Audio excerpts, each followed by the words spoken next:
ओम हनु हनुमते नमः। बजरंगबली की जय।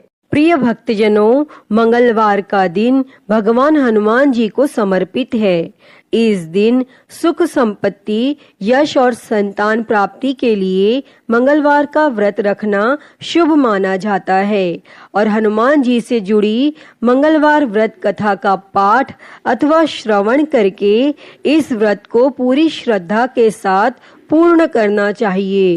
प्रिय भक्तजनों, आज हम इस वीडियो में मंगलवार की व्रत कथा सुनेंगे, तो आइए सुनते हैं। उससे पहले आप सभी प्रेम से बोलिए बजरंगबली की जय।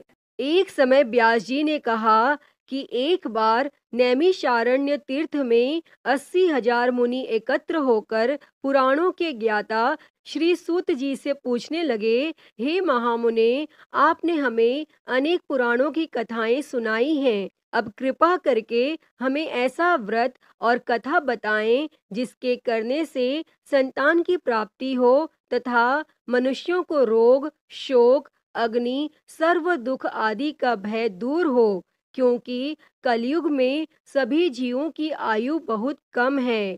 फिर इस पर उन्हें रोग चिंता के कष्ट लगे रहेंगे, तो फिर वह श्री हरि के चरणों में अपना ध्यान कैसे लगा सकेंगे। तब श्री सूत जी बोले, हे मुनियों, आपने लोक कल्याण के लिए बहुत ही उत्तम बात पूछी है। एक बार युधिष्ठिर ने भगवान श्री कृष्ण से लोक कल्याण के लिए यही प्रश्न किया था। भगवान श्री कृष्ण और युधिष्ठिर का संवाद तुम्हारे सामने कहता हूँ, ध्यान देकर सुनो। एक समय पांडवों की सभा में श्री कृष्ण जी बैठे हुए थे। तब युधिष्ठिर ने भगवान श्री कृष्ण से प्रश्न किया, हे प्रभु, हे नंद नंदन गोविंद, आपने मेरे लिए अनेकों कथाएं सुनाई हैं। आज आप कृपा करके ऐसा व्रत या कथा सुनाए जिसके करने से मनुष्य को रोग चिंता का भय समाप्त हो और उसको पुत्र की प्राप्ति हो। हे प्रभु, बिना पुत्र के जीवन व्यर्थ है। पुत्र के बिना मनुष्य नरकगामी होता है और पुत्र के बिना मनुष्य पितृ ऋण से छुटकारा नहीं पा सकता और न ही उसका पुण्य नामक नरक से उद्धार हो सकता है। अतः पुत्रदायक व्रत बतलाएं। तब श्री कृष्ण भगवान बोले, हे राजन, मैं एक प्राचीन इतिहास सुनाता हूँ, आप उसे ध्यान पूर्वक सुनो। कुंडलपुर नामक एक नगर था। उसमें नंदा नामक एक ब्राह्मण रहता था और भगवान की कृपा से उसके पास सब कुछ था। फिर भी वह दुखी था। इसका कारण यह था कि ब्राह्मण की स्त्री सुनंदा के कोई संतान न थी। सुनंदा पतिव्रता थी, भक्ति पूर्वक श्री हनुमान जी की आराधना करती थी और मंगलवार के दिन व्रत करके अंत में भोजन बनाकर हनुमान जी का भोग लगाने के बाद स्वयं भोजन करती थी। एक बार मंगलवार के दिन ब्राह्मणी गृह कार्य की अधिकता के कारण हनुमान जी को भोग न लगा सकी, तो इस पर उसे बहुत दुख हुआ और उसने कुछ भी नहीं खाया और अपने मन में प्रण किया कि अब तो अगले मंगलवार को ही हनुमान जी को भोग लगाकर अन्न जल ग्रहण करूंगी। तब ब्राह्मणी सुनंदा प्रतिदिन भोजन बनाती, श्रद्धा पूर्वक पति को खिलाती, परंतु स्वयं भोजन नहीं करती और मन ही मन श्री हनुमान जी की आराधना करती थी। इसी प्रकार 6 दिन गुजर गए और ब्राह्मणी सुनंदा अपने निश्चय के अनुसार भूखी प्यासी निराहार रही और अगले मंगलवार को ब्राह्मणी सुनंदा प्रातःकाल ही बेहोश होकर गिर पड़ी। तब ब्राह्मणी सुनंदा की इस असीम भक्ति के प्रभाव से श्री हनुमान जी बहुत प्रसन्न हुए और प्रकट होकर बोले, सुनंदा, मैं तेरी भक्ति से बहुत प्रसन्न हूँ, तू उठ और वर मांग। तब सुनंदा अपने आराध्य देव श्री हनुमान जी को देखकर आनंद की अधिकता से विह्वल हो श्री हनुमान जी के चरणों में गिरकर बोली, हे प्रभु, मेरी कोई संतान नहीं है, कृपा करके मुझे संतान प्राप्ति का आशीर्वाद दें, आपकी अति कृपा होगी। तब श्री महावीर जी बोले, तेरी इच्छा पूर्ण होगी, तेरे एक कन्या पैदा होगी, उसके अष्टांग प्रतिदिन सोना दिया करेंगे। इस प्रकार कहकर श्री महावीर जी अंतर ध्यान हो गए। तब ब्राह्मणी सुनंदा बहुत हर्षित हुई और सभी समाचार अपने पति से कहा। तब ब्राह्मण देव कन्या का वरदान सुनकर कुछ दुखी हुए, परंतु सोना मिलने की बात सुनी तो बहुत प्रसन्न हुए और विचार किया कि ऐसी कन्या के साथ मेरी निर्धनता भी समाप्त हो जाएगी। तब श्री हनुमान जी की कृपा से वह ब्राह्मणी गर्भवती हुई और 10वें महीने में उसे बहुत ही सुंदर पुत्री प्राप्त हुई। यह बच्ची अपने पिता के घर में ठीक उसी तरह से बढ़ने लगी जिस प्रकार शुक्ल पक्ष का चंद्रमा बढ़ता है। और 10वें दिन ब्राह्मण ने उस बालिका का नामकरण संस्कार कराया। उसके कुल पुरोहित ने उस बालिका का नाम रत्नावली रखा, क्योंकि यह कन्या सोना प्रदान किया करती थी। इस कन्या ने पूर्व जन्म में बड़े ही विधान से मंगल देव का व्रत किया था। रत्नावली का अष्टांग बहुत सा सोना देता था और उस सोने से नंदा ब्राह्मण बहुत ही धनवान हो गए। अब ब्राह्मणी भी बहुत अभिमान करने लगी थी। समय बीतता रहा। अब रत्नावली 10 वर्ष की हो चुकी थी। एक दिन जब नंदा ब्राह्मण प्रसन्नचित्त था, तब सुनंदा ने अपने पति से कहा, मेरी पुत्री रत्नावली विवाह के योग्य हो गई है, अतः आप कोई सुंदर तथा योग्य वर देखकर इसका विवाह कर दें। तब यह सुनकर ब्राह्मण बोला, अभी तो रत्नावली बहुत छोटी है। तब ब्राह्मणी बोली, शास्त्रों की आज्ञा है कि कन्या 8वें वर्ष में गौरी, 9 वर्ष में रोहिणी, 10वें वर्ष में कन्या, इसके पश्चात रजस्वला हो जाती है। गौरी के दान से पाताल लोक की प्राप्ति होती है और रोहिणी के दान से वैकुंठ लोक की प्राप्ति होती है। कन्या के दान से इंद्र लोक में सुखों की प्राप्ति होती है। अगर हे पतिदेव रजस्वला का दान किया जाता है तो घोर नरक की प्राप्ति होगी। इस पर ब्राह्मण बोला, अभी तो रत्नावली मात्र 10 ही वर्ष की है और मैंने तो 16-16 साल की कन्याओं के विवाह कराए हैं, अभी जल्दी क्या है। तब ब्राह्मणी सुनंदा बोली, आपको तो लोभ अधिक हो गया लगता है। शास्त्रों में कहा गया है कि माता पिता और बड़ा भाई रजस्वला कन्या को देखते हैं तो वह अवश्य ही नरकगामी होते हैं। तब ब्राह्मण बोला, अच्छी बात है, कल मैं अवश्य ही योग्य वर की तलाश में अपना दूत भेजूंगा। तब दूसरे दिन ब्राह्मण ने अपने दूत को बुलाया और आज्ञा दी कि जैसी सुंदर मेरी कन्या है वैसा ही सुंदर वर उसके लिए तलाश करो। और दूत अपने स्वामी की आज्ञा पाकर निकल पड़ा। तब पंपई नगर में उसने एक सुंदर लड़के को देखा। यह बालक एक ब्राह्मण परिवार का बहुत ही गुणवान पुत्र था। उसका नाम सोमेश्वर था और दूत ने इस सुंदर व गुणवान ब्राह्मण पुत्र के बारे में अपने स्वामी को पूर्ण विवरण दिया और फिर शुभ मुहूर्त में विधि पूर्वक कन्या दान करके ब्राह्मण ब्राह्मणी संतुष्ट हुए। परंतु ब्राह्मण के मन में तो लोभ समाया हुआ था। उसने कन्या दान तो कर दिया था, पर वह बहुत खिन्न भी था। उसने विचार किया कि रत्नावली तो अब चली जाएगी और मुझे इससे जो सोना मिलता था वह अब मिलेगा नहीं। मेरे पास जो धन था कुछ तो इसके विवाह में खर्च हो गया और जो शेष बचा है वह भी कुछ दिनों पश्चात समाप्त हो जाएगा। मैंने तो इसका विवाह करके बहुत ही बड़ी भूल कर दी है। अब कोई ऐसा उपाय हो कि रत्नावली मेरे घर में ही बनी रहे, अपने ससुराल न जाए। तब लोभ रूपी राक्षस ब्राह्मण के मस्तिष्क पर छाता जा रहा था। रात भर अपनी शैया पर बेचैनी से करवटें बदलते बदलते उसने एक बहुत ही क्रूर निर्णय लिया। उसने विचार किया कि जब रत्नावली को लेकर उसका पति सोमेश्वर अपने घर के लिए जाएगा तो वह मार्ग में छिपकर सोमेश्वर का वध कर देगा और अपनी लड़की को अपने घर ले आएगा, जिससे नियमित रूप से उसे सोना भी मिलता रहेगा और समाज का कोई मनुष्य उसे दोष भी नहीं दे सकेगा।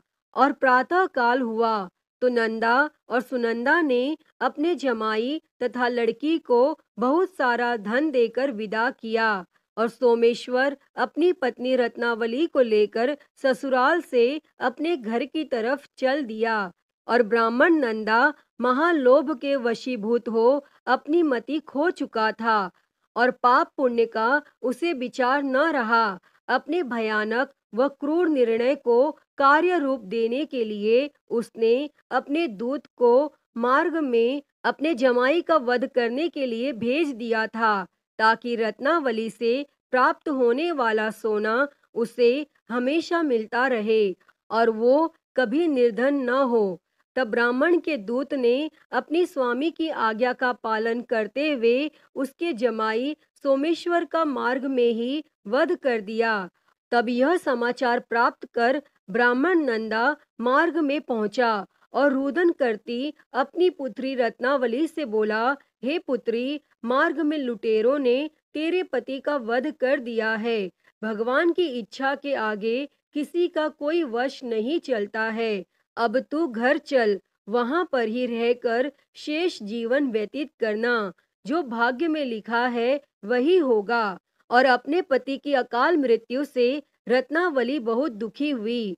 करुण क्रंदन व रुदन करते हुए अपने पिता से बोली, हे पिताजी, इस संसार में जिस स्त्री का पति नहीं है उसका जीना व्यर्थ है। मैं अपने पति के साथ ही अपने शरीर को जला दूंगी और सती होकर अपने इस जन्म को, माता पिता के नाम को तथा सास ससुर के यश को सार्थक करूंगी। तब ब्राह्मण नंदा अपनी पुत्री रत्नावली के वचनों को सुनकर बहुत दुखी हुआ। विचार करने लगा, मैंने व्यर्थ ही जमाई वध का पाप अपने सिर लिया। रत्नावली तो उसके पीछे अपने प्राण तक देने को तैयार है और मेरा तो दोनों तरफ से मरण हो गया। धन तो अब मिलेगा नहीं, जमाई वध के पाप के फलस्वरूप यम यातना भी भुगतनी पड़ेगी। और यह सोचकर वह बहुत खिन्न हुआ। तब सोमेश्वर की चिता बनाई गई। रत्नावली सती होने की इच्छा से अपने पति का सिर अपने गोद में रखकर चिता में बैठ गई। जैसे ही सोमेश्वर की चिता को अग्नि लगाई गई, वैसे ही प्रसन्न हो मंगल देव वहां प्रकट हुए और बोले, हे रत्नावली, मैं तेरी पति भक्ति से बहुत प्रसन्न हूँ, तू वर मांग। तब रत्नावली ने अपने पति का जीवन दान मांगा। तब मंगल देव बोले, रत्नावली, तेरा पति अजर अमर है, यह महाविद्वान भी होगा और इसके अतिरिक्त तेरी जो इच्छा हो वर मांग। तब रत्नावली बोली, हे ग्रहों के स्वामी, यदि आप मुझ पर प्रसन्न हैं तो मुझे यह वरदान दीजिए कि जो भी मनुष्य मंगलवार के दिन प्रातः काल लाल पुष्प लाल चंदन से पूजा करके आपका स्मरण करे, उसको रोग व्याधि न हो, स्वजनों का कभी वियोग न हो, सर्प अग्नि तथा शत्रुओं का भय न रहे। जो स्त्री मंगलवार का व्रत करे वह कभी विधवा न हो। और मंगल देव तथास्तु कहकर अंतर ध्यान हो गए। सोमेश्वर मंगल देव की कृपा से जीवित हो उठा। रत्नावली अपने पति को पुनः प्राप्त कर बहुत प्रसन्न हुई और मंगल देव का व्रत प्रत्येक मंगलवार को करके व्रतराज और मंगल देव की कृपा से इस लोक में सुख ऐश्वर्य को भोगते हुए अंत में अपने पति के साथ स्वर्ग लोक को गई। अतः हे मंगल देव, जैसी कृपा आपने रत्नावली और उसके पति सोमेश्वर पर की, वैसी ही कृपा इस कथा को कहते सुनते और हुंकारा भरते सभी पर सदैव करना।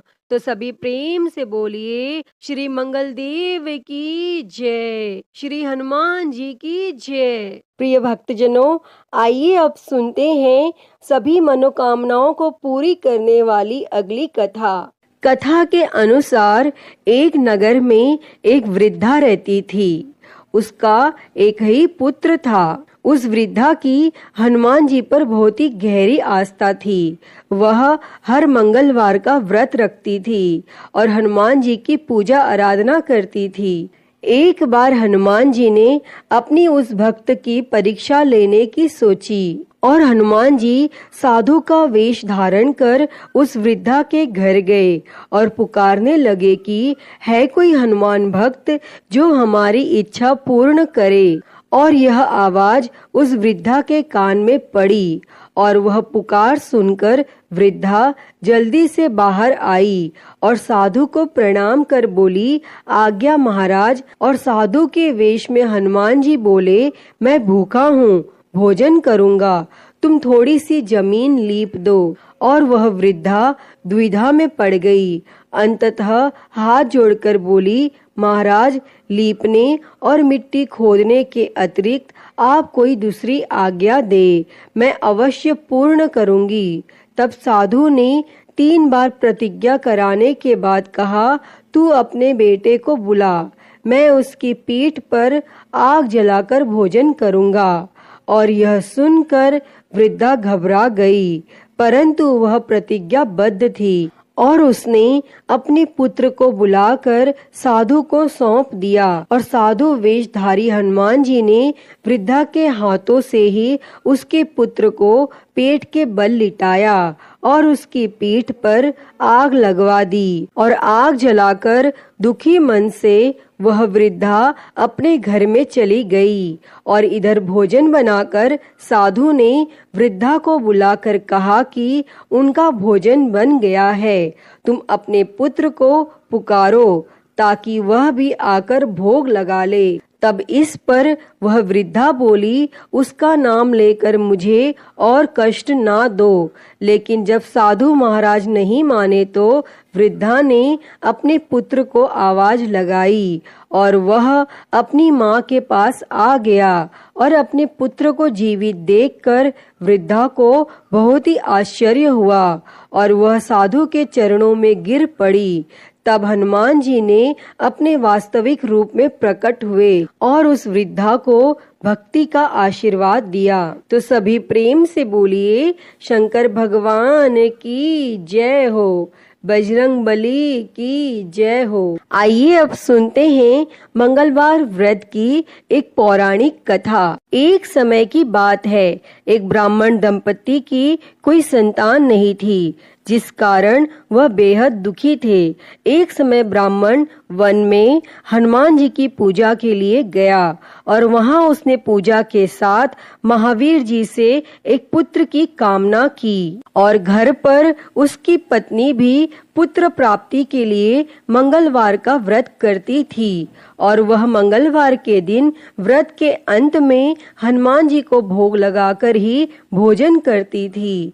एक बार व्रत के दिन ब्राह्मणी न भोजन बना पाई और न ही हनुमान जी को भोग लगा सकी और उसने प्रण किया कि वह अगले मंगलवार को हनुमान जी को भोग लगाकर ही भोजन करेगी। और वह भूखी प्यासी 6 दिन तक पड़ी रही। तब मंगलवार के दिन वह बेहोश हो गई। तब हनुमान जी उसकी निष्ठा और लगन को देखकर प्रसन्न हुए और उन्होंने आशीर्वाद स्वरूप ब्राह्मणी को एक पुत्र दिया और कहा कि यह तुम्हारी बहुत सेवा करेगा। और बालक को पाकर वह ब्राह्मणी अति प्रसन्न हुई और उसने बालक का नाम मंगल रखा। और कुछ समय उपरांत जब ब्राह्मण घर आया तो बालक को देख पूछा कि वह कौन है। तब पत्नी बोली कि मंगलवार व्रत से प्रसन्न होकर हनुमान जी ने उसे यह बालक दिया है। लेकिन ब्राह्मण को अपनी पत्नी की बात पर विश्वास नहीं हुआ और एक दिन मौका देख ब्राह्मण ने बालक को कुएं में गिरा दिया। और घर लौटने पर जब ब्राह्मणी ने पूछा कि मंगल कहाँ है, तभी पीछे से मंगल मुस्कुराकर आ गया और उसे वापस देखकर ब्राह्मण आश्चर्यचकित रह गया। तब रात में हनुमान जी ने उसे सपने में दर्शन दिए और बताया कि वह पुत्र उसे उन्होंने ही दिया है।